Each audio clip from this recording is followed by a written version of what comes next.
Happy last 17 minutes of Friday, September 22nd. We are 17 minutes away from fall, 17 minutes away from the best season of the year, my favorite time of the year, the time of year I fight to get to, the time of year that I endure the hellish heat of the desert, the time of year that I endured the deluge of Noah's Ark coming in these last couple of weeks with all this damn rain. This is my time. We're in the 80s. Tomorrow will be in the low 80s. I think it spikes up to 90s, maybe Sunday or something like that. But we are in the home stretch of hell. Hell is over with. And guess what? We are, I don't know exactly how many days we are, but we are closing in on getting my hour back. If you guys remember 6 months ago or 5 months ago, just how angry I was to be robbed, now I have caught the thief. I'm catching up on him. I'm gaining up on him. And on November 2nd, I believe, I got his ass. And I'm going to get my hour back. All right. How are you doing, Aaron? How are you doing, Anthony? I'll answer your question here in a second. How are you doing, Spider-Man? And I have good news and bad news depending on what your taste in movies are.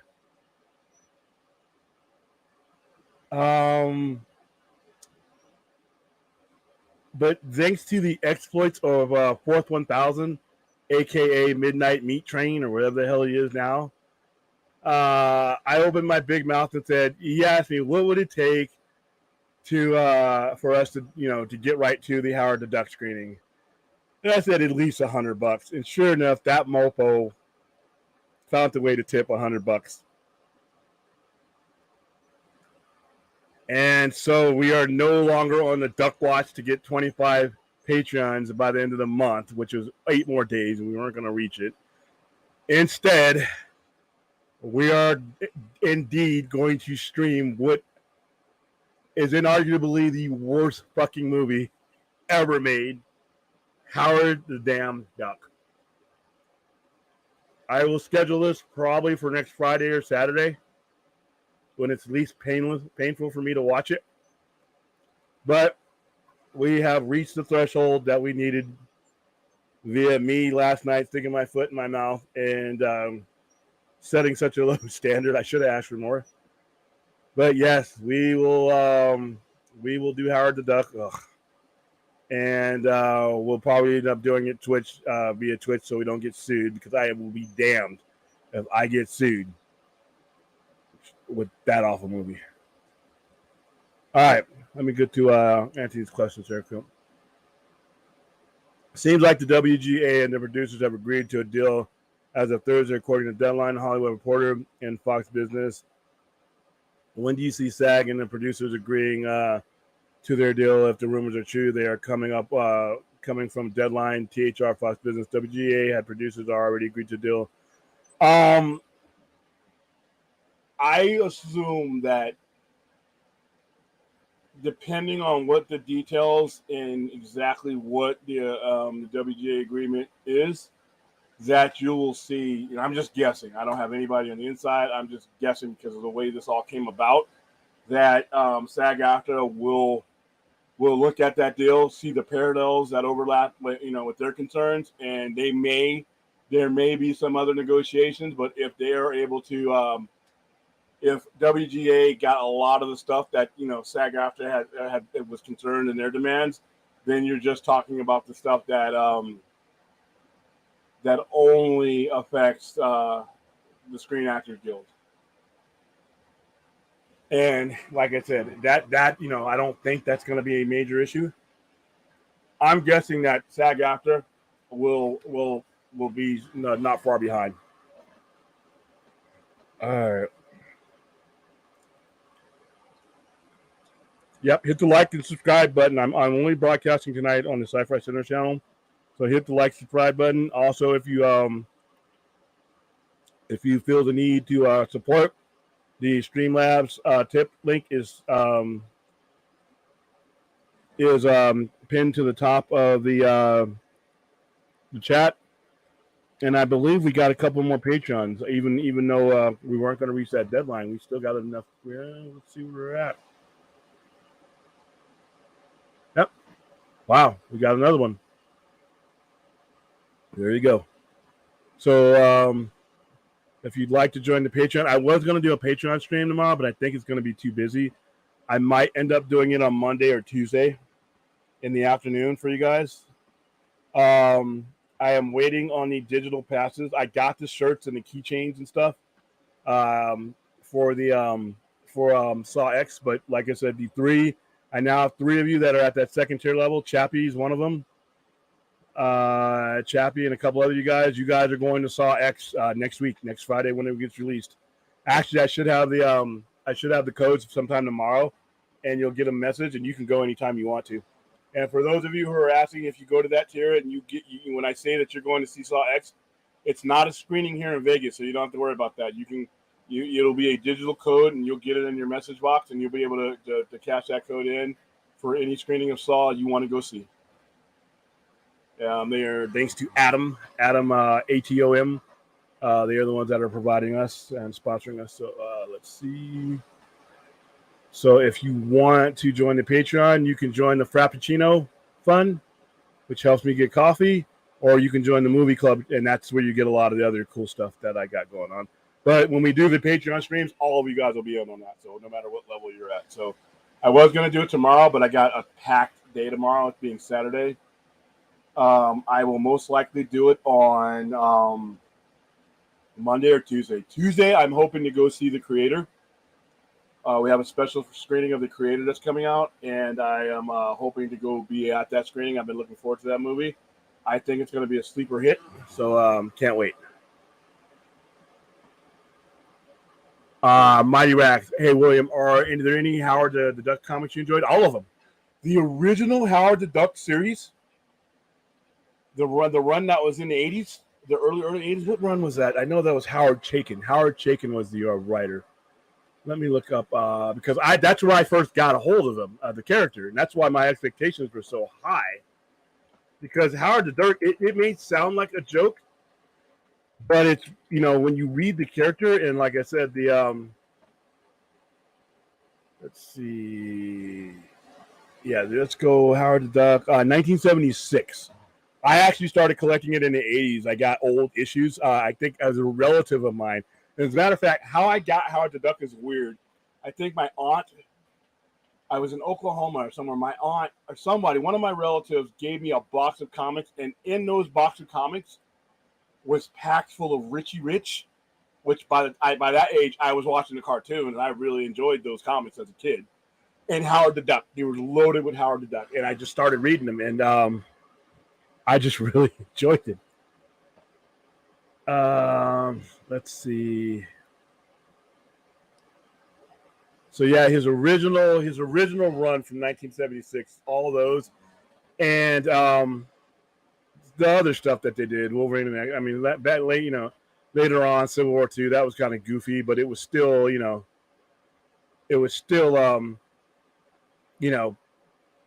wasn't. He was a kind of character, like I said. Yeah, I'm reading his description here. Howard the Duck is a 3-foot-tall anamorphic duck. He generally wears a tie and shirt and is almost always found smoking a cigar. Originally, like many of the cartoon ducks, he wore no pants. Disney threatened legal action, I remember this, due to Howard the Duck's resemblance to Donald Duck, and Marvel redesigned that aspect of the character by writing the script that Howard was the target of an anti-nudity protest, so that's ironic. And was forced to do business with Wally Sidney. I remember all this. His near constant companion and occasional girlfriend is a former model and Cleveland native Beverly Switzer, unfortunately. Like Howard, Beverly wants an ordinary life, but is frequently singled out for her appearance, though as a beautiful woman rather than a duck. His other friends include Paul Simon Painter, who later became the sleepwalking crime fighter known as Winky Man. I remember that. Wanda Wester, and inspiring ingenue with psychic powers, and country music singer Dreyfus Gutch. Howard has worked with Spider-Man and the Man-Thing on various occasions.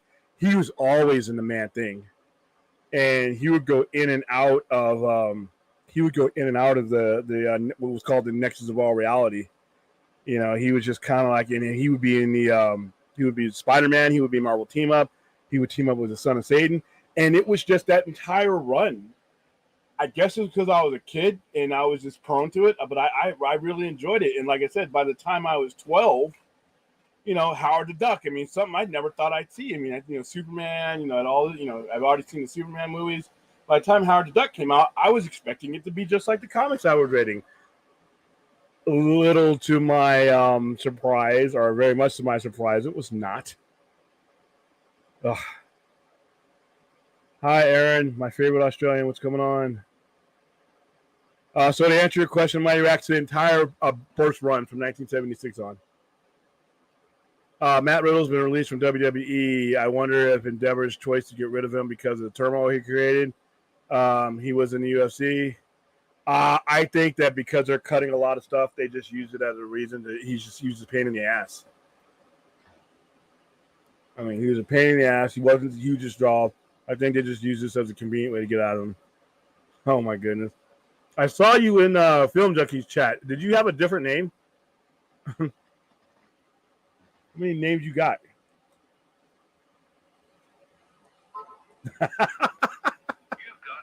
Oh, my goodness. It's hilarious. Hold on. Uh-oh. Uh-oh. Philip Pierce. Philip Pierce has just became a Movie Club Patreon. Wow. Now, wouldn't it be hilarious after Fourth has done this, we end up reaching that goal anyway? Philip, I know Philip. He lives here in Vegas. He's one of the ones I see on a daily basis. Thank you, Philip. Woohoo! Is he in the chat? Let me see it. Philip. Here's Philip. I call him Phil J. Phil J. Simpson. He knows why.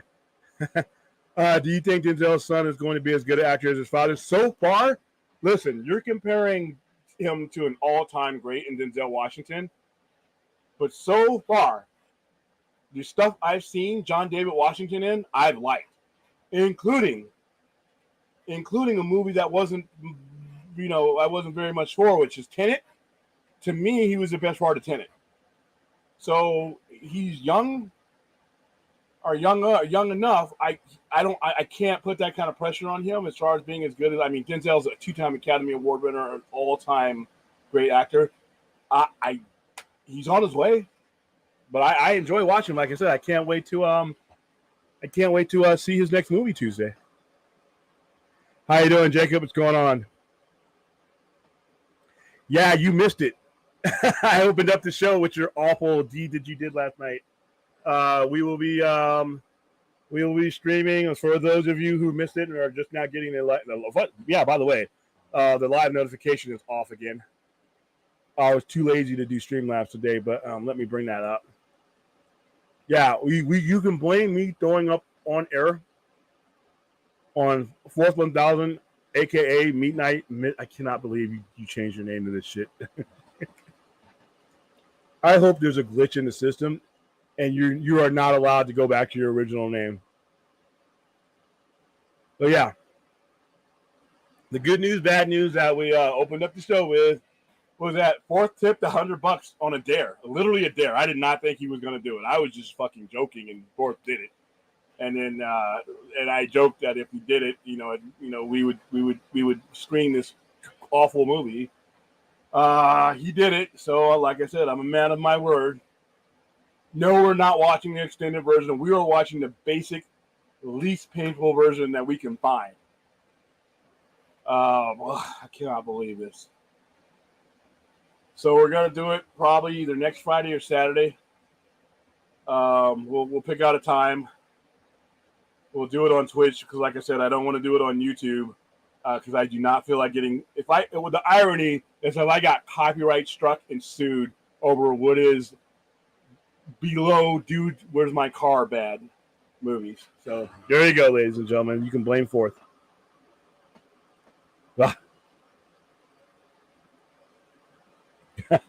Fourth, you're going to cause William to go into a mental institution after watching that horror movie. It's not just me. I'm bracing for that, how bad it is. It's you poor people. Some of you guys have not, you think it's funny. You haven't really experienced Howard the Duck in its entirety. And it's funny because we keep bringing it up. I don't think you understand the seriousness of just how awful this movie is. And, you guys are probably going to just tap out. I'm going to be watching. I'm going to be watching the viewer count on this shit. I'm going to be watching it. It might start high, but as this movie goes on, trust me, you guys are going to tap out. So, oh my goodness. Anthony, I've always wondered, it seems like there's certain comics, specifically Howard the Duck, that really didn't work in live action. Why do you think that is? Because those comics are ridiculous. Well, yeah, the concept of Howard the Duck is ridiculous. And you needed to get to a point in comic book movies to where that type of ridiculousness can flourish. The Guardians of the Galaxy is perfect. His cameo and cameos in Guardians of the Galaxy is perfect. If you were to do a Howard the Duck movie right now, you have the credibility of the MCU to where it would not be an absolute disaster. The Howard the Duck now, the new Howard the Duck, the one that you saw in Guardians of the Galaxy, that one would work.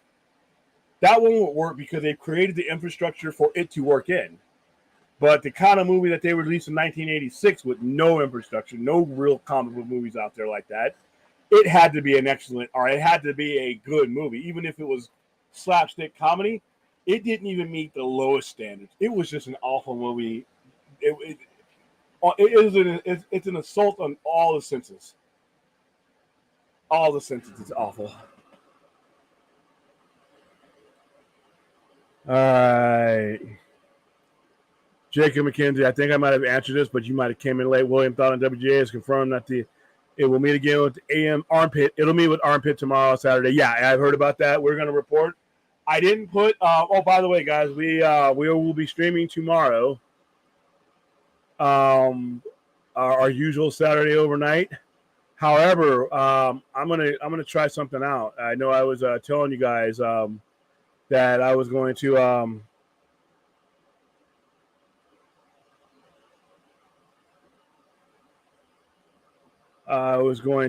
reading. Porth has already commented it in the stream. But yeah, tomorrow 8 p.m. we are going to do our Saturday overnight live, and here it is. So you guys can be there. I'm going to do it a little bit earlier for you guys on the East Coast to make it easier for you to watch the entire show if you are indeed there live. So yeah, we'll do our usual pops for 3 or 4 hours. We're going to open up the chat, so I will be dropping the link in the chat tomorrow. So a lot of you guys that have wanted to get on the show, tomorrow's going to be your chance. Let me show you the thumbnail here. Let's see. I'm going to show you what we're doing. And yes, fourth, we are going to be talking about the Max. That is going to be our turning point storyline tomorrow. All right, so there you have it, right there.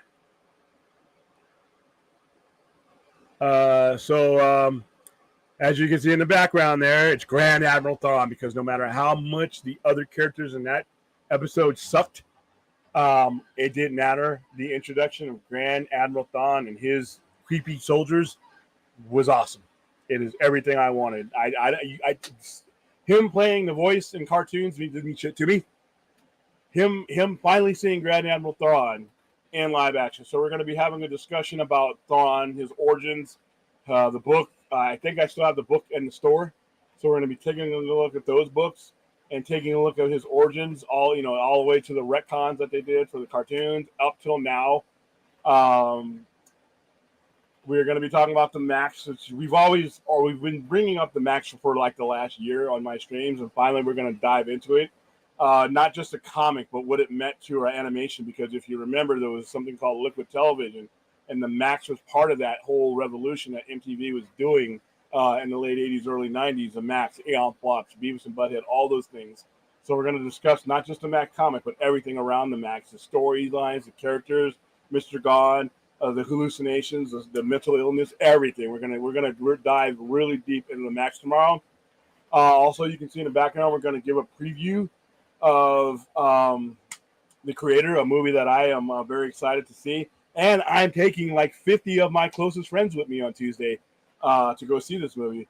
By the way, if you want to stop by and pick up your free poster, if you're here in Las Vegas, I still have some seats left. You can come by tomorrow. Tomorrow's our long day. You can come by, Philip, if you want to go and you're off Tuesday. You can swing by tomorrow, and I'll put you on. So we'll be talking to Creator tomorrow, and our album band of the week is Van Halen's 5150. This began the Van Hagar era, the best lead singer, 1985 to 1996. That was Van Halen era. This is probably the best album that iteration of Van Halen put out. Followed right behind OU 812 and For Unlawful Carnal Knowledge. This album put out hit after hit. I love the cover. When you flip the back of it over, it was the weightlifter he collapses and that ball is breaking, and all the members of Van Halen are coming out of it and missed. It's kind of cool. So that's what we're going to be doing tomorrow. But yep, we're going to be talking some stuff tomorrow. We start at 8 o'clock tomorrow. So there you go. Spider-Man, Howard the Duck is a multiversal guest star adventurer. Yeah. And like I said, if you read the Swamp Thing stories that he's in, and that's why it would have been cool to see him in that Werewolf by Night thing, because he fits there. He fits in that universe. And the tone that they did that Werewolf by Night special, it's perfect for that Howard the Duck. Perfect. And I hope to see him. I think we'll see him. The Swamp Nexus. Well, I call it the Nexus of all reality. Time traveler. I was a target of racism in the face of severe weather. Okay. Clarify.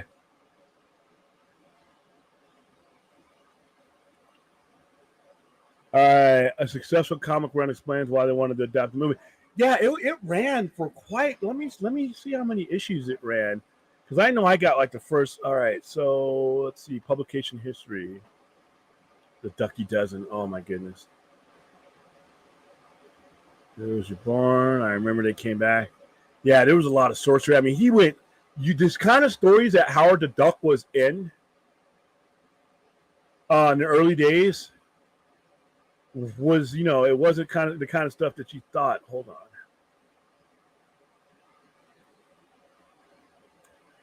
All right, publication history. Howard the Duck was created by writer Steve Gerber and pincher Val Merrick did him. An adventure into fear. He actually appeared 3 years before his book hit. 1973, a secondary character to that comics Man Thing feature. Now, if you a little bit of history on the Man Thing, even when they bought back Marvel Comics Presents and Man Thing was reintroduced, it's always been like an anthology. He's always had other characters in his books. He graduated to his own backup feature in Giant Size Man Thing number 4 and 5, May and August 1975, confronting such bizarre horror parodies characters as Garko the Man Frog, Bessie the Hell Cow. I remember that. Before acquiring his own comic book with Howard the Duck #1 in 1976.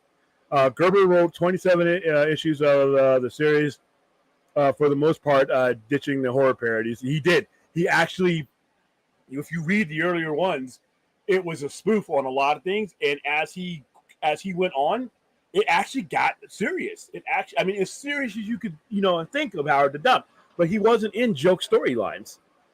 Let's see. Illustrated by a variety of artists. Frank Bruner for Gerber. All right. Howard was a flesh and blood duck, explained in that if Wile E. Coyote gets run over by a steamroller, the result is a pancake flat coyote who can be expected to snap back to 3 dimensions within moments. If Howard gets run over by a steamroller, the result is blood on the asphalt. Gene Colan, wow, became the regular pencil with issue 4. Gerber later said to Colan, there really was almost a telepathic connection there. I would see something in my mind, and that is what you would draw. I never had that experience with another artist before or since. Sporting the slogan, Get Down, America, the All-Night Party was a fictional political party that appeared in Gerber's Howard the Duck series during the U.S. Presidential campaign of 1976. I have those issues.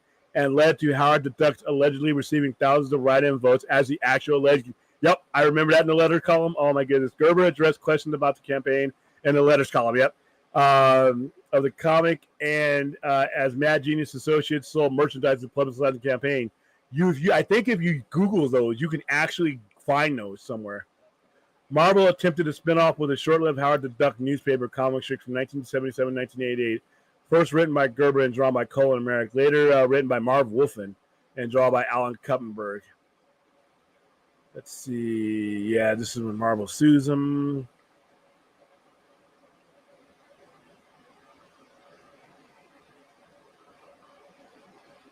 Yeah, so it had an hiatus, and then you would see her in you would see him in the She-Hulk. He had a pretty, like I said, when you think of Howard the Duck in that awful movie, you think of it as a complete joke, but it wasn't necessarily a complete joke. Damien Hill from Ghost Rider and Spidey. Yeah, he had them all.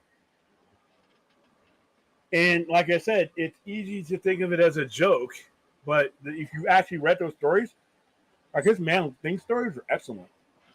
There's a lot of sorcery and shit involved in there. Jake thought on Martin Scorsese's The Killers of Flower Moon as a long-range tracking to earn $27 million, 36 in the film's opening weekend. A cinephile like myself is going to go see this movie. I don't know who else is, though. I hope it does well because, I love Scorsese. And I love all the people in it. That budget's $200 million. Ugh. But here's the thing, though. They just need to get this movie out into the theaters. Even if it were to bomb, this is an Academy Award-winning contender right here. So it bombing in its original theatrical run, even if I'm not saying it's going to, by the way, but if it does, it really, this is an Oscar Award-winning contender. It got an Oscar winner director. It's got an Oscar winner as its best, its lead actor. It's got an Oscar winner as its supporting actor. It's got two Oscar, dude. The 3 of the 4 star. You got Leonardo DiCaprio, Robert De Niro, Lily Gladstone, and Brendan Fraser. 3 of those 4 individuals are Academy Award winners, and the other one's a damn good actress. And this is gonna get, like I said, I've seen some stuff from it. This is not going to be one of those movies that earns a lot of money outright. I don't think so, but I think upon re-release, it's going to make good money. And Apple, it's going on Apple, so Apple's already got their benefits built in there. I can't wait for this movie. I hope it does better than that, but if it doesn't, if it wins an Academy Award, trust me, when movies bomb and people don't know about them and all that, and then they go on and win Academy Awards, nobody remembers they bombed, especially if they win for Best Movie. You think anybody gives a rat's ass how much Slumdog Millionaire made? No. It's recognized as the best movie of that year, which I can't believe, but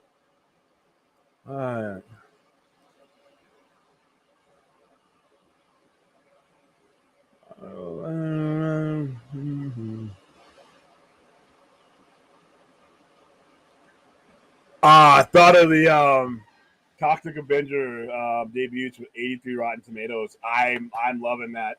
I'm happy for Lloyd, to be honest with you. I just talked with him the other day, Lloyd Kaufman. I just talked with him because we're trying to get it out here. We're trying to get our intermediates to do a screening out here, and we can bring them back out. Listen, there's a handful of people that I think the world of. Lloyd Kaufman is one of them. And the way he treats me every time we meet each other and we're together, this is a guy who's a founder of a studio. This is Lloyd Kaufman. This is a showman guy. This is he's known. You know who Lloyd Kaufman is, and you know who Toxic Avenger is. It doesn't matter though. When we bring him out to Vegas, I treat him like a king. He treats me the same. Like it's like a normal, wearing his Tupac hoodie and stuff. He's hilarious. Ask Force 1000. He's in here. You've seen what a great guy he is. And when he made my Comic-Con trip at that late stage possible, and the way him and his staff took care of me down there, you see the pictures. I mean, I'm happy for him. I mean, I know this is a legendary movie and it's not from Trauma, but it's his character. This is a positive light, especially if you can hold those Rotten. You guys know I don't give 2 shits about Rotten Tomatoes, but in this particular thing, if that can maintain that, That's a big, big boon for Trauma. Even if it's not directly their movie and they didn't have as much to do with it, it's Trauma's flagship character. And a lot of people are going to be like, how? Wow, where'd this character come from? And then that starts their journey to Trauma. So, yeah, I'm happy for Lloyd. And I hope we can get him back out here for a screening of that. William thought on Expendable 4 saying franchise will open in between 8 to 10 million. I've seen a couple of Expendable movies. They're fun for what they are. But I just don't know. I thought that Expendables 3 should have been the end of the franchise. As much as I like Jason Statham, I just don't know if that kind of stuff, aging guys like that, and, aging stars, and just would have as much effect on this new generation. Every time I guess no, I'm wrong, but I'm not surprised. I think that Expendables 4 was probably one too many. That's just me. Midnight, that would not be hilarious. When do we announce our Patreon movie watch of Howard the Duck?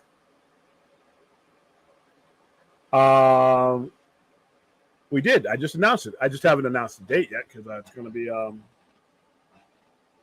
be up on the weekend. What would not be hilarious? If you had to stick with that name, I'm talking to YouTube right now. I'm talking to Google. I'm talking to everybody to see if we can make that happen. Yeah, John David Washington, in his own respect, is becoming he's rounding out. How many movies has he done? Because he hasn't been. I know he had another profession. I think wasn't he a football player before he either got injured or decided that there was more money. Okay, wow, he's almost 40. He didn't look that old. Just turned 39. John David Washington, American actor, former professional. I'm sorry, not college football, but he was a professional football player. He played college football at Morehouse College, historic Black university, and signed with the St. Louis Rams as an undrafted free agent in 2006. Professionally, while Washington spent 4 years as a running back for the UFLS's Mountain Lions. Damn, I didn't know he played running back. Washington shifted to his acting career like his father Denzel Washington and mother Paulette. He was part of the main cast of HBO comedy series Ballers. His breakthrough came playing Ron Starworth in Spike Lee's 2018 film Black Klansman. Spike Lee's Academy Award-winning film Black Klansman, for which he received both Golden Globe and Screen Actors Guild nominations. In 2020, he starred in Christopher Nolan's science fiction action thriller film Tenet, for which he won the Saturn Award for Best Actor. Washington has since starred in 2022 Broadway revival of The Piano Lesson. Oh, he was in Malcolm X. He was a kid. Obviously, his father was in Malcolm X. Devil in a Blue Dress with his father. Book of Eli with his dad. Love Beats Rhyme with his dad. Monsters of Men. So he was in a lot of stuff that, then you see where his career stops because he's a foot. Dude, that's impressive. He got a late start.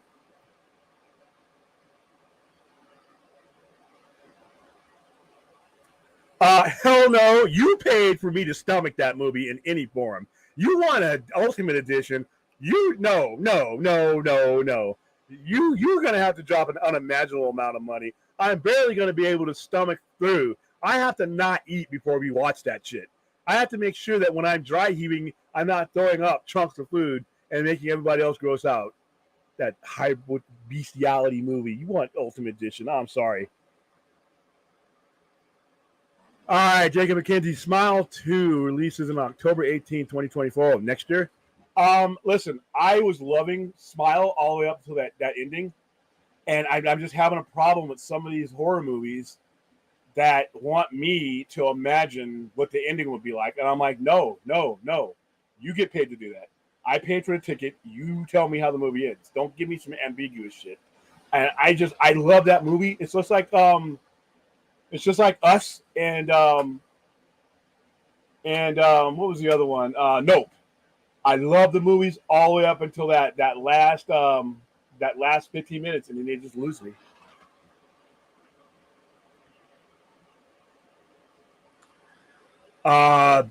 thought an Equalizer 3 will launch VOD platforms. I'm surprised it took them that long. That's one of those movies, man. That's one of those movies. We promoted that movie, by the way. That's one of those movies. Everybody I sent to that movie enjoyed the shit out of that movie. And that's that perfect VOD, PVOD movie. And they're cheap to make. I don't think it cost. I think it cost maybe. I think it cost what? Let's see, $70 million to make. Now it pulls in the box office of 135, which would be the lowest for the franchise, but double its budget. And like I said, we got posters for that. Posters are cheap. We didn't get a lot of other shit for Equalizer, so that's probably right around what it made. So now it's going to go PVOD. It's going to probably make some more money there. So it's already almost double its budget. So it's made its money back and a profit. And now it's going to go on, and then, and plus it's a Sony release. So Sony's going to sell it to a streamer. So Sony's going to make their money. I'm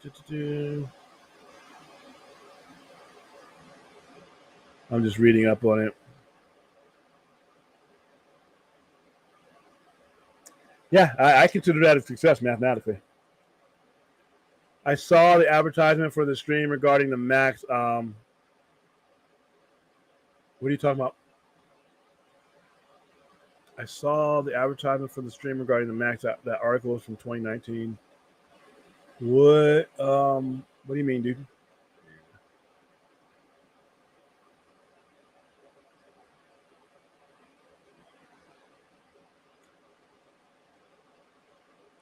You're gonna have to clue me in because I used the Max number 2 as the cover of the Max number 2 as my cover. So it's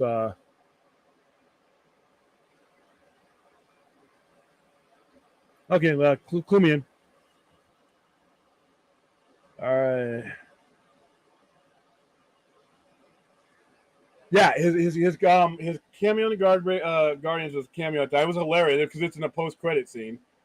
And like I said, I mean, they primed you for a character like Howard the Duck to exist because you got a talking raccoon in there. And plus you had the success of the MCU at that point. The same type of atmosphere that allowed for Guardians to even be made allows for, to me, it's fertile ground for Howard the Duck to be made. I think do it, you can't be worse than the original one, that's for sure. No. Well, the best thing about Dude, Where's My Car is it gave us that was Jennifer Garner's big break. And I love Jennifer Garner as an actress.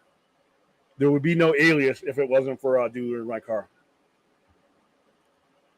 You got to give James Gunn credit for understanding and implementing cosmic Marvel into his movies and the wider universe.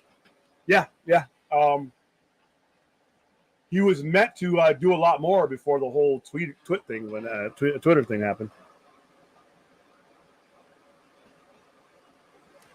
Yeah, and like I said, this discussion on the Max, it's gonna cover a lot of ground tomorrow because it's not just a comic book.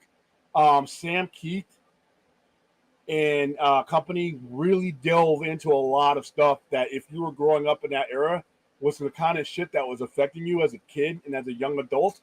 That the traditional comics, like I said, there's just a handful of them that addressed it. The Sandman and the Vertigo books and Image at that time. And specifically not just Image, it was the Max because not a lot of Image was, a lot of Image was superhero stuff and you had Spawn. But this with the Max was something else. It was so unique. The artwork. Sam Keith is just great. His run on the Hulk was some of my favorite stuff, but his run on this, and they used his artwork as a basis for the cartoon. The Max was great. Supposedly Adam Sandler was an option for Rocket, but he would make a perfect chain-smoking Howard the Duck. Yeah, there's a lot of people you could do Howard the Duck with. The Outback, yep, the Outback, the Id, Mr. Gone. Just every and the coolest thing about the Max is the interpretations, the visual interpretations the hallucination, all the stuff. You didn't know what was real or not until the end of the story. And, certain things are represented, certain real life things are represented through characters. And it was just great. And the Outback was a metaphor. I loved it. That was one of my first, besides Sandman, that was probably one of my first metaphorical experiences when it came to abstract storytelling. So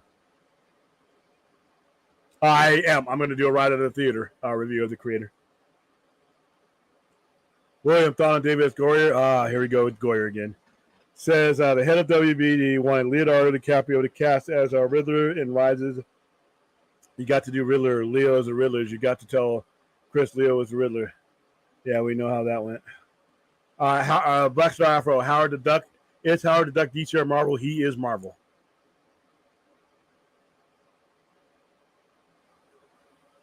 Azteca, Van Halen without David Lee Roth is just a cover band. Sammy Hagar is corny as hell. Yeah, I'm glad you did that with the laughing emojis because I'm laughing at you now. Midnight carne asada nachos walrus. That's disgusting. What are you doing? How are you doing? Isn't Daffy Duck DC's Howard the Duck? I've seen him in a comic with a Joker. I know they licensed him temporarily, but not Disney. Disney, like I was reading in the description, Disney sued them over that, and instead of fighting it, they just kind of like pulled back and redesigned the character. Even though story-wise and narratively-wise, the Howard the Duck and Donald the Duck couldn't be more different, but the look was what they were worried about.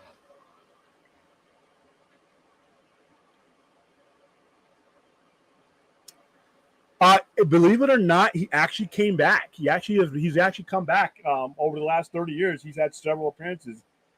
He came around. He's got a run in 2000 with the Max line, the Max imprint. He's come back in a couple of different stories since then, and he's got some recent appearances. He just hasn't had his own comic like that, like he had in 1977, because he actually, in the mid 80s, they put the comic on hold and they started it up again when the movie came out, because I think it stopped right in the middle of the series.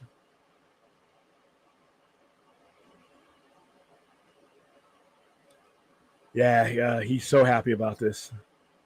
Yeah, that's what my body says. Hell no to that. Hey, what's going on, Vince? You're gonna get with me? We'll cuss this movie out. Is what you're gonna see me. RJ, thoughts on WBD spending hundreds of millions of dollars to create a physical DC Studios building complex in the UK with offices and sound stages? Sounds like WBD is very confident in DC's future. I'm not saying that they're not, RJ, but that's not why they're building this. They should have had this 10 years ago. When you hear about this in 2023, and you hear about how other studios and other franchises have access to these type of things, when you're DC and when you're Warner Brothers, it's some of the most valuable IPs you have, arguably the most valuable, depending on what angle you take it at. You should have had this a long, long time ago. I'm happy they're getting it now, but believe me, though, this isn't just an investment in DC. This will be used through all of Warner Brothers lots, but it'll be primary DC. But I guess you could say they're confident about it, but whether they're confident about it or not, they have to. Even if they decide that they're not going to go with Gunn and they got to change up, they have to make this investment into their studio. Regardless of what the DCEU or DCU unfolds in the next 5-10 years, they have to have this. They have to make this investment. It should have already been made, but I'm happy to see it's happening now. Whatever DC is in the next 5 to 7 years, at least they will have the offices and the studios and everything else that every other major studio franchise has. So congratulations. William, are you going to see or promote Garrett? Yep. I will be there on Tuesday. And we have, if you go on all my social media, I have been promoting it. I will be promoting it all weekend. We will be giving away tickets and seats and posters all weekend at the center. And I can't wait to see it on Tuesday. And I will be doing a Straight Out of the Theater review. Thoughts on the release of Matt Riddle? Where do you see him going next? I think that they used this merger and the cost cutting and everything else that they were doing as a reason, a cover to get rid of him. I like Matt Riddler, but he's just been a pain in the ass. He's got too many problems going on, and I think this is, and he wasn't the kind of upper Carter type of deal to where you could be like, you know what, you're a draw, so we're gonna let certain things slide like they did back in the day. He's just got too many things around him right now that just that new ownership probably just didn't want any part of. So wasn't surprised to hear him get released. Now, where he's going to show up, I don't know if a major company is going to take him right now with the issues. Doesn't he have like a pending court case or some shit? I think he'll end up doing like a lot of indies. And to be honest with you, a guy like that, he's not a top of the card guy, but he's high enough up the card where he can get bookings and make a living out of that. Maybe NWA, maybe Impact, but he's a tremendous talent, but he's not that big of a talent, and he just get those issues and the arrest and all the stuff like that. I just think right now there are other options out there for you if you want to pick up a guy, especially with them releasing all those other people. I don't know if Matt Riddle is the one that you take the flyer on, but you know what? Could be wrong. Mighty Rax. Okay, I was just wondering because I thought he was maybe a crossover character like Wildcats or Spawn here, but nah, he's strictly a Marvel guy. Now Wildcats and Spawn. Wildcats was crossover because Jim Lee, when Jim Lee came on to run DC, he owned those characters, so he brought them with him. Hellboy is exclusively Dark Horse, but you can always do crossovers with different companies, but for the most part, Hellboy and Spawn, like Spawn crosses over with Batman Spawn, they'll do those kind of promotional things. But yeah, for the most part, those companies are who owns those. Oh, jeez. I'm not even reading this.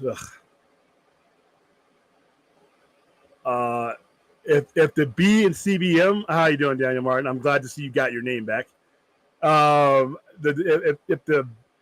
the B in CBM, okay, so yeah, CBM, certified bullshit movie. Yeah, you're right. Leah Thompson. Ugh. How you doing, Anthony Beltray? What's going on? That walrus is a bane of Williams' existence. The walrus matched with the name, I think, is equally horrifying. Well, yeah, what's your opinion on David Zaslav and other WB execs are refusing to accept that WB Animation and Cartoon Network production workers want to be recognized as Animation Guild members? That just tells you most studios, unfortunately, don't have a high regard, unless it's Disney, for animation. They're not going to want to recognize them now because animation doesn't make DC money. There's just not enough viewership to give, unfortunately, to give them that type of credibility and that type of status.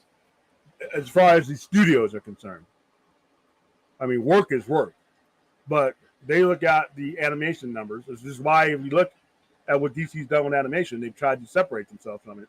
They don't see it as a worthy investment, so they're definitely not going to invest more.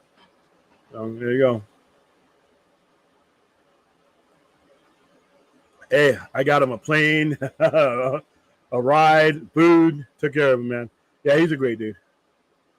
William, what's your opinion on Jensen Ackles' returns for a cameo on Soldier Boy and Gen V? Should be all right. I am trying. I am not all the way through The Boys yet. It has some great parts about it, but it's just for some reason it's taking me forever to get through. But and I read the comics, earlier on. I have all the comics at the store. Comics are far more brutal, but the visualization of some of it is on point. I think I'm just too busy for The Boys right now, and I got onto it late. But Gen V, they put a lot in. Dude, when you went to Comic-Con this year, our badges literally were Gen V. It said Gen V on them, and when you scan your badges in, they had these pylons. Gen V was everywhere, and if you look at some of my pictures, they put that shit on the side of buildings. That's how confident they are. As Scorsese's first Western, I hope the trademark style services the story. Yeah, that's right, huh? This is his first Western, isn't it? Holy cow. Here you go. Lloyd Kaufman was kinder than William, who put me through unsafe labor. to help set up the movie. You know what? You survived, didn't you? Didn't we have a discussion of you going over the banister? Yeah, you know what? Huh. Oh well. Any abuse you can walk away from is not really that bad, is it? William, what's your favorite Barbara Crampton performance? That's not Reanimator. Ah, shit. You mean the one? You can't. You just take away the one I was gonna give you. I haven't seen too many more movies of her.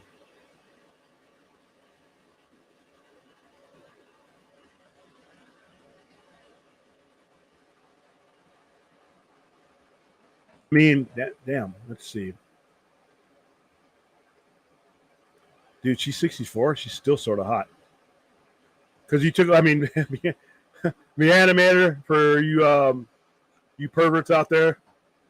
She has a very noteworthy appearance with a decent bodied head. All right. Let's see. I've seen her in a lot of stuff. But okay, so without some of these movies are B shit I haven't seen yet. Puppet Master, I've seen all those. All these movies, I can't give you one other than that one. You know what? I'm gonna go with Chopping Mall. Even though the very first movie I saw her in a long time ago when I was a kid, I was like 9, was Body Double, but Reanimator was the big one the next year. Saw Reanimator in the movies, believe it or not, in LA. And Chopping Mall. Chopping Mall is a kick-ass movie, dude. Oh, I want to do a screening of that. So there you go. I'm gonna go with Chopping Mall. Chopping Mall. If it's not Reanimator, which would have been my first one, I wouldn't say From Beyond or Jacob's Wife. I would go with Chopping Mall. Let's see. Troma really left a mark in the movie business. Some may debate the kind of mark Ella still leaves. Yeah, but you know what? I mean, a lot of guys who wouldn't have been given a lot of chances in a lot of different places got a chance to make a movie. They got a chance to see how a movie was made. They got a chance to get in the film business. Say what you want about Choma. I'd rather enjoy them. But once you get your bones, once you make a movie, direct a movie, act in a movie, you're in the business.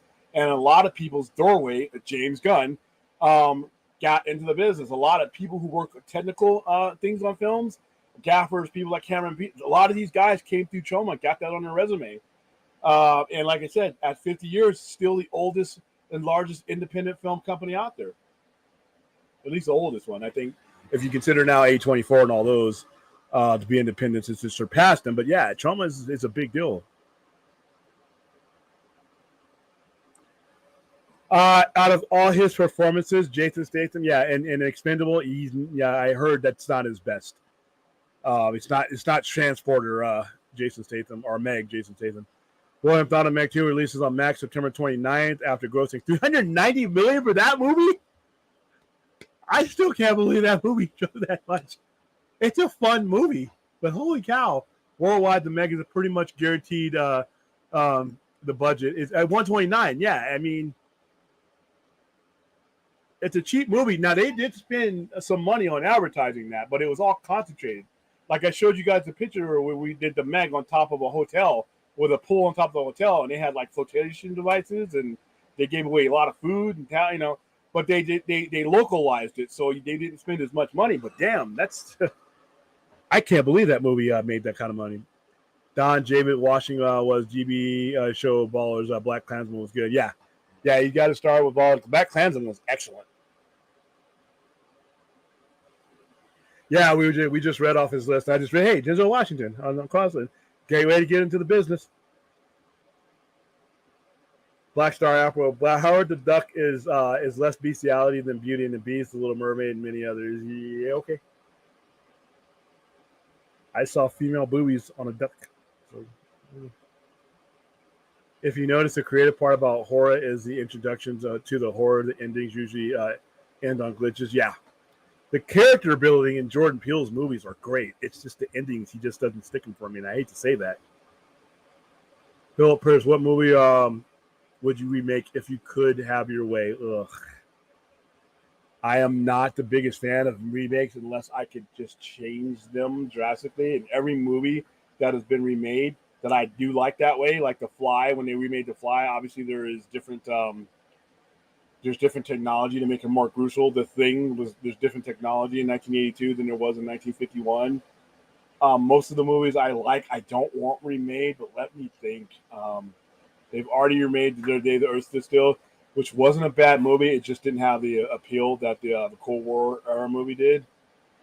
Um, what movie would I remake? Ooh, that's a tough one. You guys are gonna have to give me some time. Because if I like a movie, I like it for what it was. You know what? Let's. I got one for you. Howard the fucking Duck. Howard the Duck. Let's remake Howard the Duck. Let's make a good movie to wash away the stain that I'm going to have to sit through next weekend. Let's remake Howard the Duck. You know what? Let's have James Gunn do it. Let's have Adam Sandler do the voice. Yeah, there we go. Howard the Duck. How about that? I thought your stream was promoting the Max movie produced by Channing Tatum, but that was back in. No, we're talking about the Max comic book character. That's why I got the pictures. I put the picture in the thumbnails.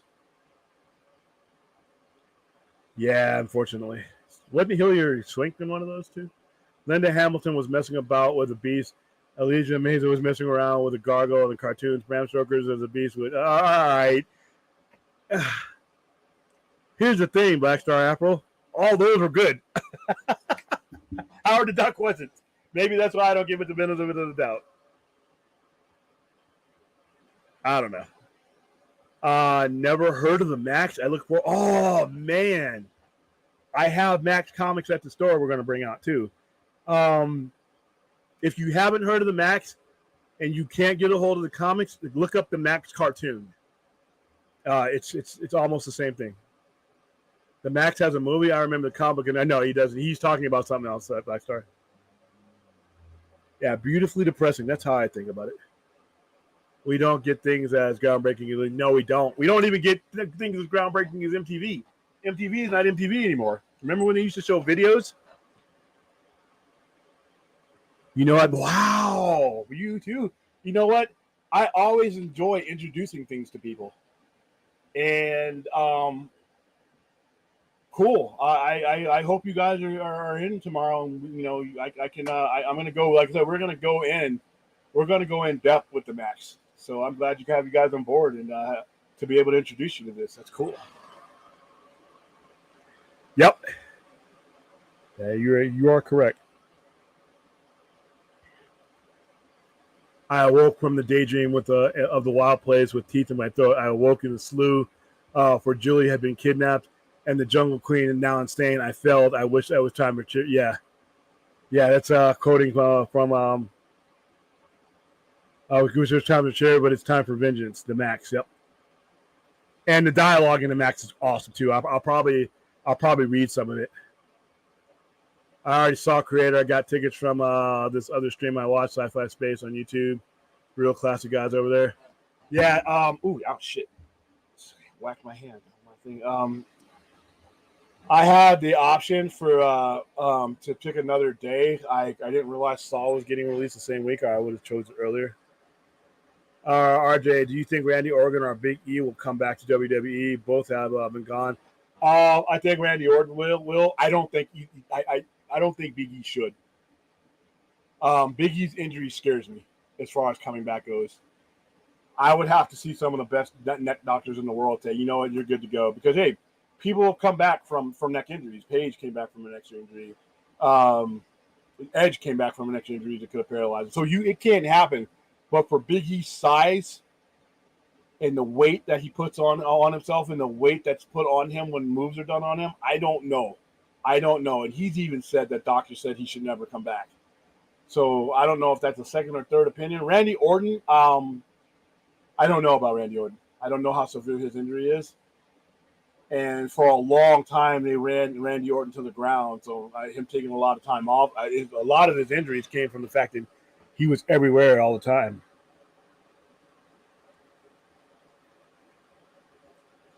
Didn't they have a studio for Tom Cruise Dark Universe? Nah, they just use the Universal lots on that one. RJ William, how much do we have to pay you to watch and discuss One Piece on Netflix? I'm going to do that anyway. Listen, One Piece isn't my thing. The source material is not something I'm interested in, but I've heard nothing but good things about it. So as soon as I get time, I'm gonna watch it and I'm gonna review it. I'll review it on the show. So no, you don't have to pay anything.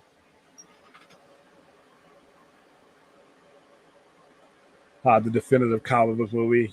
Yeah, okay. I was reading an article about the strikes earlier this evening. WGA and the Armpit have been making progress and are close to reaching agreements on everything but AI. AI is still a major issue. And see, here's the thing, though. Oh, I hope that doesn't hang it up. I hope that's not what delays this, because AI is a big thing, and that's another thing that is a parallel with the Screen Actors because of AI. That probably affects Screen Actors Guild more than it affects the WGA. So let's hope they come to an agreement tomorrow. It sounds positive, but you know what? Damn. The voice show is too low budget. There really isn't any spectacle, and the fights feel better, slightly better. CW. Ow! Wow, that hurts, man. AI is literally the one sticking point that is preventing the deals from being finalized. Hopefully,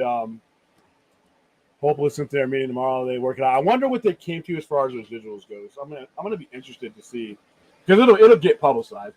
I'm wondering what assurances that everybody's getting that these studios just can't continue to lie about their numbers.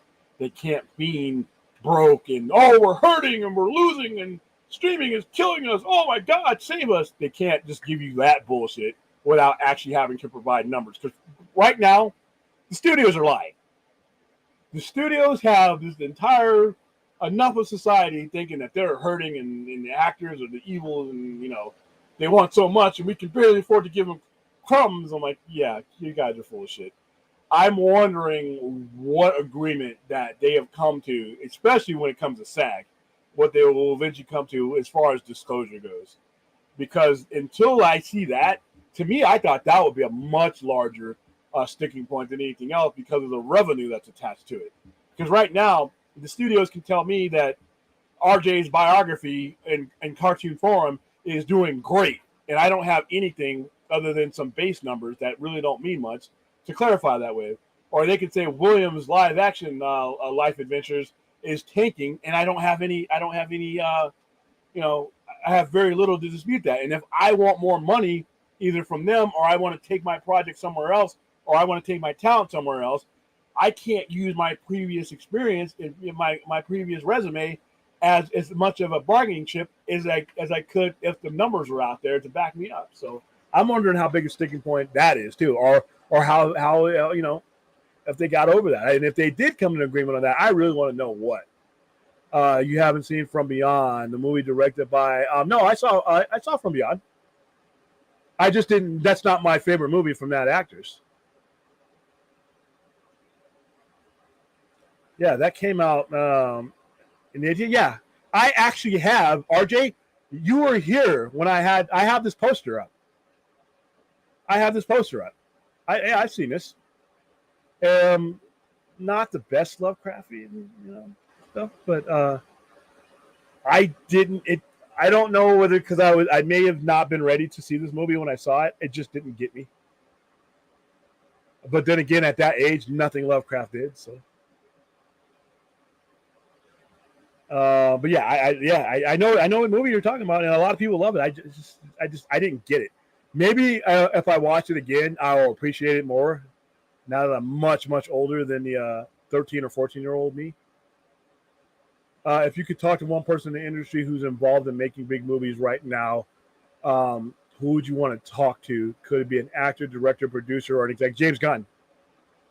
I want to talk to James Gunn because unlike a lot of people who just want to, throw shit at him for being the next guy, I want to talk to him because as somebody who thinks that he has potential for greatness in this genre and in this company and in this studio, there are some things that as a fan that I would like to tell him And he can take that for the grain of salt, and he can take it with all the other information that he's going to get from everywhere else. But I would like to have at least my little crumb on the table as far as input goes, because if he nails this, it could be historical. This could be his legacy more than any one movie. If he is to nail this universe down and gain the trust back and gain credibility back, this could be something that, regardless of what he does for the rest of his career, that this would be his legacy. I would want to, I'd want to talk to him because I got a lot of ideas.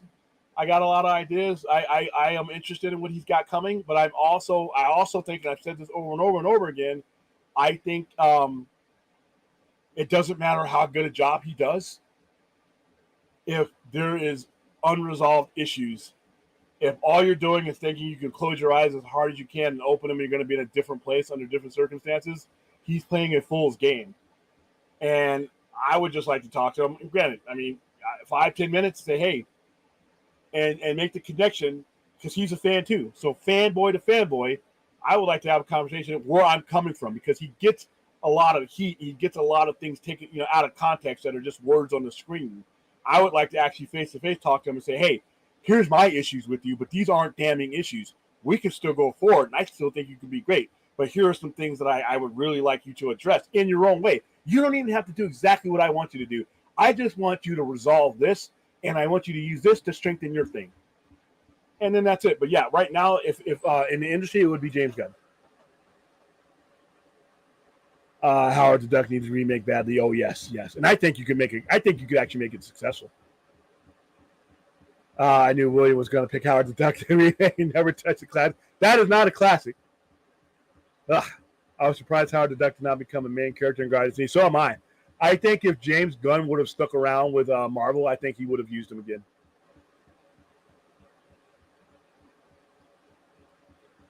Sci-Fi Space is not a real streamer. I made that up one to make you. Here's the one thing, guys, and this is going to go across the board. No matter how long you've known me or how long you will know me, I gave up on jealousy. I gave up on envy. It is the worst emotion you can have, especially when you are creating your own business and creating your own vision. Jealousy and envy is the absolute thing that you cannot afford to have. That is an emotion that you have to overcome. And I know you're just joking, but jealousy, nothing makes me jealous anymore. Now, there are things out there that I see other people have that I aspire to and would like to adapt and, to make my own.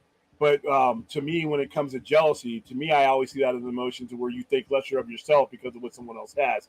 Fuck that. I have what I have. I look around at some of the people that are in my age group, and what they've been doing. And none of us have really a right to be jealous of each other. Everybody has what they have, and if you want better, go get better. That's what I always say. But nah, you going to see this? Nothing really makes me jealous anymore. Like if I see another comic book store with something that I think I can incorporate into the Sci-Fi Center or something sci-fi horror that I don't currently have, I make the means to go get it, or I get something close to it. I absorb those into my likenesses, but I don't ever get jealous. Yeah, I gave up on that one. That and caring what people think.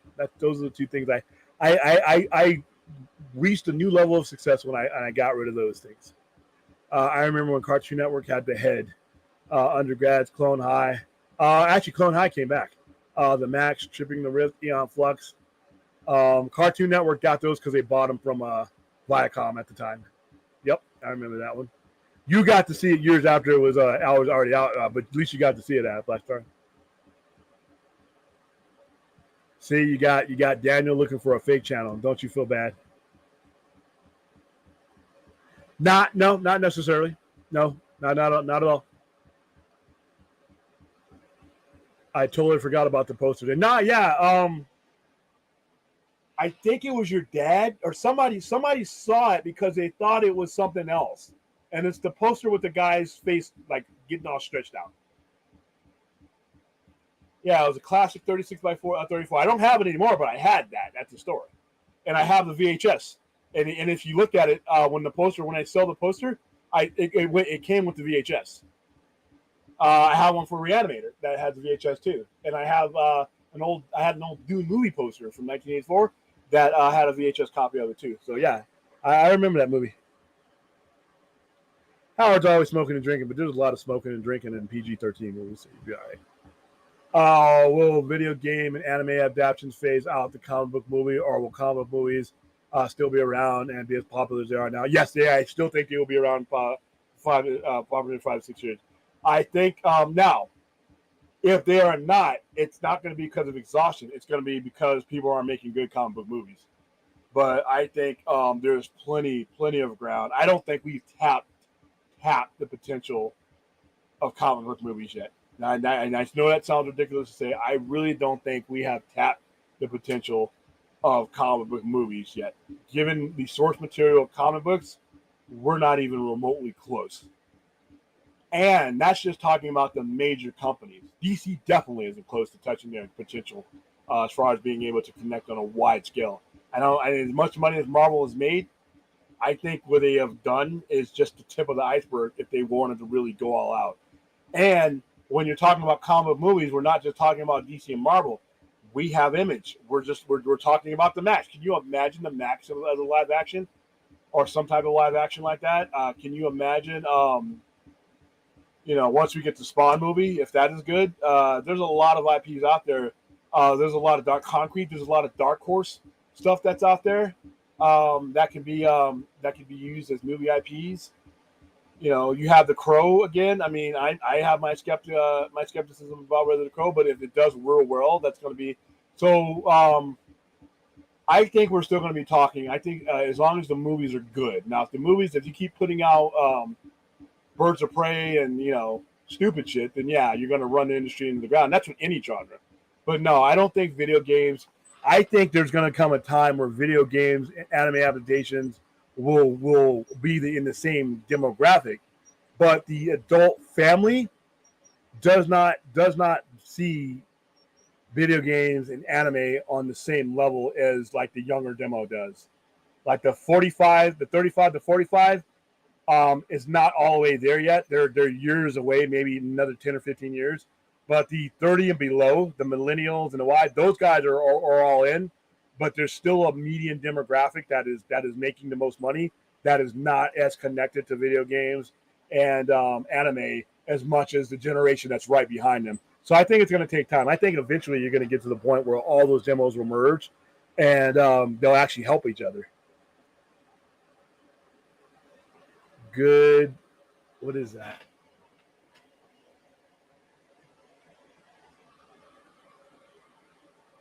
I'm too far behind the chat to know. No. His Rocket Raccoon was an experimentation, and he was tortured. So no. If they stick to the source material, no. What does MCU need to do in the next few years to get back on track? Should they stop making Disney Plus shows? No. And just focus on movies again with the occasional thing by Warner. No, I think they should continue. I love that model. That's a model. That's one of the things I do hope DC gets behind. No, they need to make better movies, and they need to figure out what story that they want to tell. Do they want to tell a major connected story, or do they want to split up? I think they should split up their genres. I don't think it should all be one MCU, connected to each other. I think there should be certain pools of movies that are like introduce them to that same thing. But the X-Men movies should be the X-Men movies taking place in the MCU, but not necessarily dependent upon everything else that goes on in the MCU. Because I think that's bogged down their storytelling beyond Infinity War and an Endgame. I don't think you can pull off that type of story again without weighting the story down.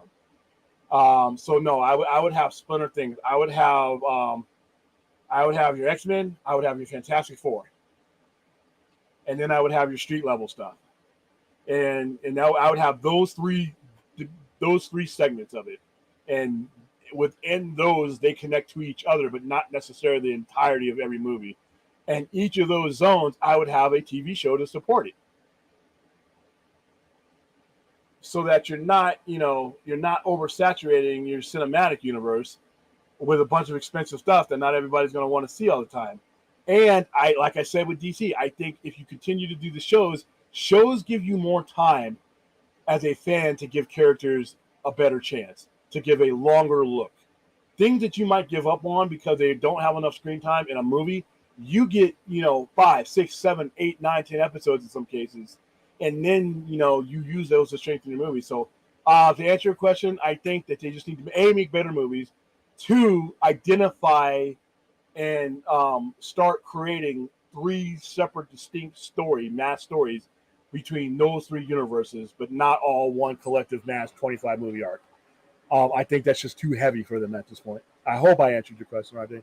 Julian, a lot of people feel we haven't gotten the best Batman origin movie yet. Nah. And you know what? It might be a while because I think a lot of people will stay away from that. Watchmen, the movie, did tap into unimagined territory. Yeah.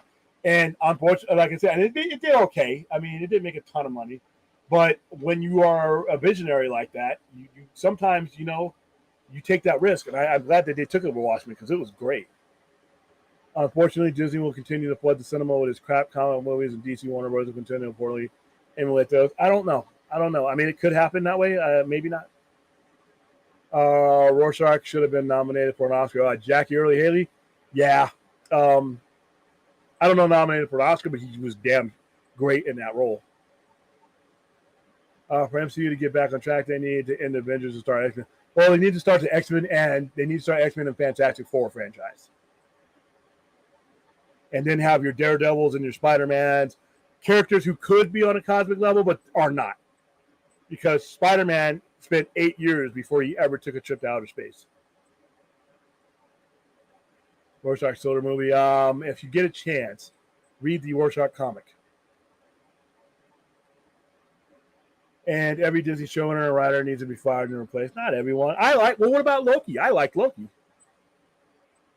I liked Captain America and the Winter Soldier. Falcon and the Winter Soldier. I mean, some of these stuff I like.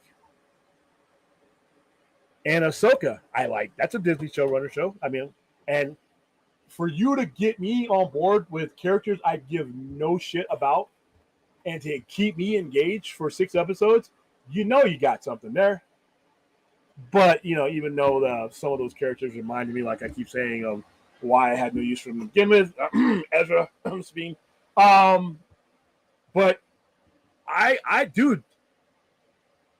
wish that this wasn't taking place before all the sequel movies, because I kind of end up knowing what happens to some of these people. But, other than that, I'm all right with Ahsoka so far. And I haven't been the biggest fan of the Star Wars shows lately. Book of Boba Fett was underwhelming. The last season of Mandalorian was underwhelming. And the other ones I just didn't have any time for. So.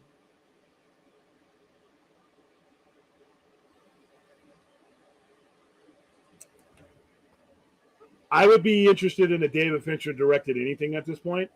But no, because if he's making Blade, then that means he's not making season 3 of Mindhunter. Damn it. All right, Raymond, how are you doing? What would be the next comic book genre that should be bought into becoming a movie, TV series that you like to see? The Max. Like we had explained before, the Max. I would love to see the Max. Yeah, check those out. They're by DC Black Label. Spider-Man 7285. I'll always call the show Captain America Winter Soldier. My mistake all the time. I absolutely lie. Because Cap 2 is called Captain America the Winter Soldier. And when you look at the last last into the credits, when he actually comes out as Captain America, you see they don't use Falcon anymore. They're using Captain America. And for me, like I said, I love the last episode of Captain America Winter Soldier or Falcon Winter Soldier when he comes out there and he just, and I obviously coming from a black person who grew up watching superheroes, and we don't have a lot, and to see him, and not only to just have, he's not just putting on the stars and stripes, he's explaining to you why it's significant that he is. And that speech he gave to that senator at the end of that, that is etched into my mind as some of the best dialogue Marvel's put out. And I always say it again, where he says, I'm a black man wearing the stars and stripes, and there's a million people that hate me for that, but there's nothing I can do about them. But here I am. No super serum, no blonde hair, no blue eyes. My only superpower is I think we can do better. You can apply what he said to everything that ails the world, and I've just really loved his portrayal of that. I mean, I know a lot of people didn't, but I did. Yeah, that one's gonna be controversial, but it needs to be done. Mighty Rex Mouse. Yes, yes, yes. I really, you know what? Thank you for bringing that up. Um, that's gonna be one of our comic book turning point stories because that was huge. I was around. I was a kid, and they did not want to put that on shelves. They did not want kids addressing the Holocaust. They did not want kids addressing that, and the covers of Miles with the swastikas on it, they did not want that sitting at the bookstores. But it's probably one of the most important comic book series ever done. William found and Sean Shaker Dippin released 29 years ago. I saw it in the movies. Parts of it I liked, but I didn't think it was as good as everybody else thought it was. But that's just me. How can the Max be adapted? I think you would either do it like a hybrid animation style, to where I'm thinking that the people, outside of her psychosis and all that, when they're not in the outback, they look like real human people. When they are in the outback, they look like a sort of like a hybrid type of Spider-Verse type of thing. I don't know. I'm open to ideas, but I'd love to see it. All right, guys, that is about it. I have gone an hour and 23 minutes, and I have a long Saturday tomorrow, including our overnighter stream. Saturday is our biggest day of the week, so I got to get ready for that. I have 2 promos tomorrow. I have Saw X promos to finish up, and I have the creator posters and tickets to give away all day tomorrow. So I'm going to go finish eating this burger.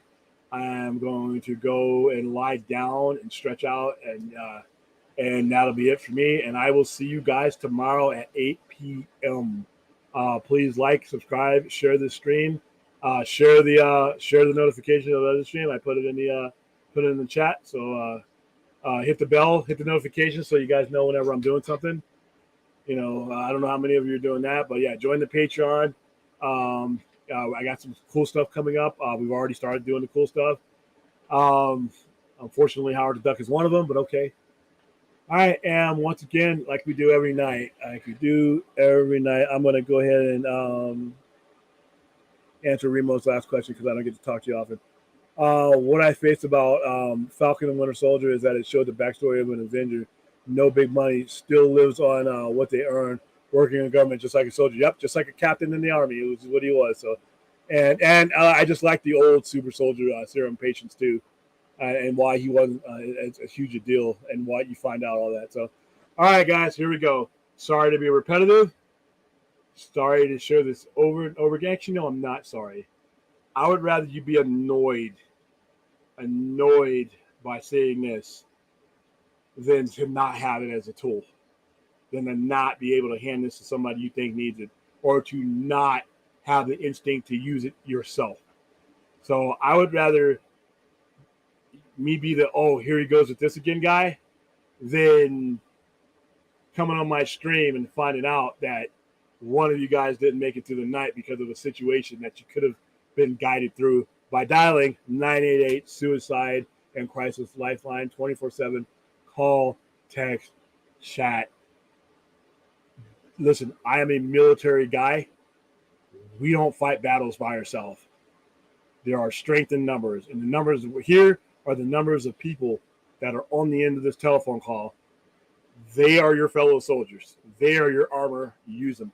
All right, guys. Thank you guys for being the best part of this whole YouTube experience. And buckle up, because tomorrow is going to be a really, really fun show. And hopefully by the time I talk to you, this damn strike is on the finishing touches of being over with, or on its way to being over with. And then hopefully SAG is done then. So until next time, America.